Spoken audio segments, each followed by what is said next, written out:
Good morning everyone. बच्चों, आज हम शब्दकोश परिचय पर चर्चा करते हैं। आप ध्यान से सुनेंगे और देखेंगे। शब्दकोश परिचय में हमें अनुस्वार, अनुनासिक, विसर्ग, फिर स्वर, व्यंजन, संयुक्त व्यंजन का पूर्ण ज्ञान होना चाहिए। शब्दकोश से शब्दों को छांटते समय सबसे पहले हम अनुस्वार को देखते हैं। अनुस्वार क्या होता है? जो शिरोरेखा से ऊपर नुक्ता पैरों में होता है, शिरोरेखा के ऊपर जो बिंदी होती है उसे अनुस्वार कहते हैं। अनुनासिक चंद्रबिंदु, विसर्ग, आयोगवाह, ए से औ तक के स्वर। हमें वर्णमाला का पूरा ज्ञान होना चाहिए। अब देखिए स्वर ए आ, इ ई, उ ऊ, री, ए ऐ, ओ औ। अब ये अंग आ, वो पहले आ चुके अंग जो है अनुस्वार आ, आयोगवाह। अब यहाँ री की मात्रा पर विशेष ध्यान देने की ज़रूरत है कि ये मात्राएं हैं ए आ, इ ई, उ ऊ, री, ए ऐ, ओ औ। उसके बाद हम आधा व्यंजन। अब व्यंजन में हमें क से ह तक का जो है वर्णमाला पूरी आनी चाहिए और क्रमानुसार। आधा व्यंजन, देखिए जब हम व्यंजन का वर्ण विच्छेद करते हैं तो उसमें स्वर शामिल है। उदाहरण के तौर पर आपके सामने क्या में आधा क है, तो अगर पूरा करना हो तो हमें क प्लस आ, प्यासा प प्लस आ, लेकिन यहाँ आ को शामिल नहीं किया गया तो ये क्या है? आधा व्यंजन। तो हम व्यंजन में पहले आधे व्यंजन को छांटेंगे, उसके बाद हम मात्राओं को। पंचम वर्ण के लिए विशेष पहचान है, एक फार्मूला है, ये निजी सुनम 1 3 4 5। ये वर्गमाला में पंक्तियों के अनुसार है। जैसे सबसे पहले कवर्ग में पंचम वर्ण जिस आकार का है उसी तरह से एस की शेप में होता है, तो वो प्रथम स्थान पर उसकी पहचान है। और सेकंड नंबर मिसिंग है।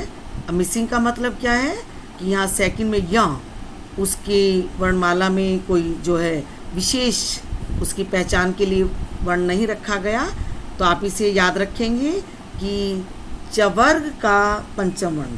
अब ये क ख ग घ ड़ च छ ज झ या, तो वो चवर्ग का पंचम वर्ण है। दूसरी पंक्ति का पंचम वर्ण या।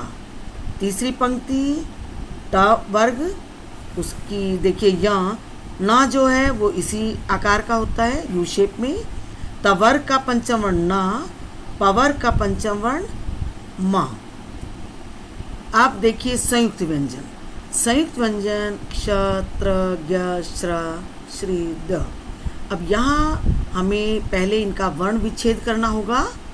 क्ष में क और श, त्र, त और र, ज्ञ, ज और या, श्र, श और र, फिर यहाँ श, र, री, फिर द में द आधा य। तो इसमें आप वर्ण विच्छेद करने के बाद प्रथम व्यंजन जिस वर्ग का है उस वर्ग के अनुसार उसकी पहचान करेंगे। स्पष्टीकरण के लिए कुछ उदाहरण है आपके सामने। कंचन, कनक, कानन, कृपा। अब यहाँ देखिए अनुस्वार सबसे नंबर 1 पर है, फिर क में अ है, फिर क में आ, फिर क में री की मात्रा। नेक्स्ट एग्जाम्पल कक्षा, क्षमा, क्यों, क्षण। अगर हम क्षमा और क्षण क्ष का वर्गीकरण करते हैं, वर्ण विच्छेद करते हैं, तो ये प्रथम वर्ण क्या हुआ? क, चारों का ही।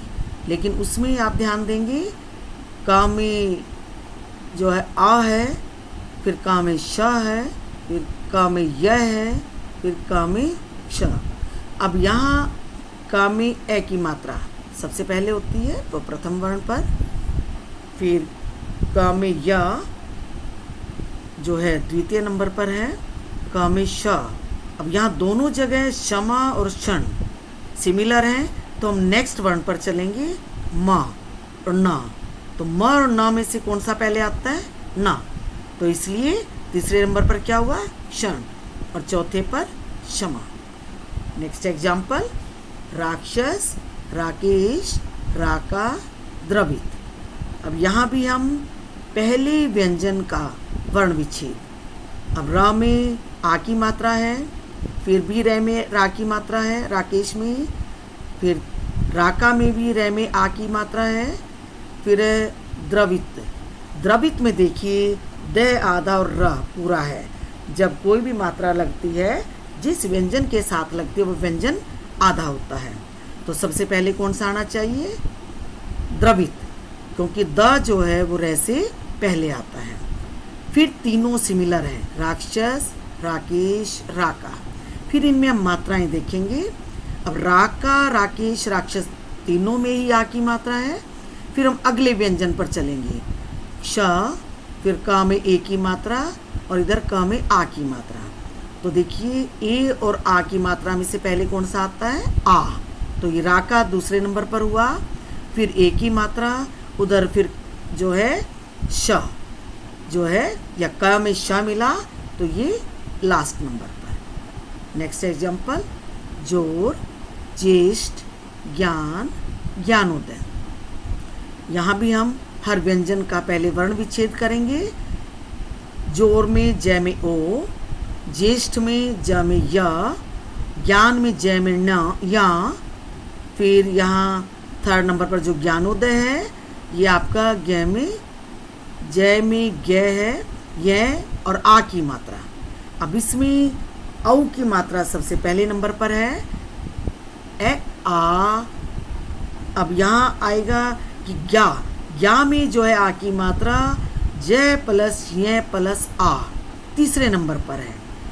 तो यहाँ ज में ओ है नंबर 1, फिर जय में य दूसरे नंबर पर, फिर जय में य प्लस आ।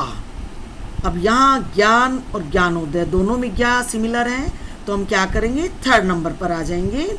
यहाँ ज्ञा में न है और यहाँ ज्ञा में न के साथ ओ। अब यहाँ नो में ओ की मात्रा, न में ए की मात्रा। तो पहले कौन सा आना चाहिए? ज्ञान, फिर ज्ञानोदय ओ, और फिर लास्ट में ज में य फोर्थ नंबर पर। उसके बाद अंतस्थ और ऊष्म की पहचान के लिए य र ल व जिस क्रम से हमारी वर्णमाला में है उसी क्रम से हम इसे रखेंगे। लेकिन याद करने के लिए हम एक फार्मूला याद कर सकते, यार ल। ये पंक्ति याद रह जाती है तो इसका मतलब यह पहले, फिर र, फिर ल, फिर व। इसी तरह से ऊष्म व्यंजन में श, श, स, ह। कभी कभी उच्चारण की जो है पहचान नहीं सही से कर पाते तो मिस्टेक हो जाती है। तो यहाँ भी हम एक पंक्ति याद कर सकते हैं, उससे पहचान आसान हो जाती है। शेष सहा, शेष सहा में जो क्रम है उसी क्रम से हम इनकी पहचान करेंगे। पहले श, फिर श, स, ह।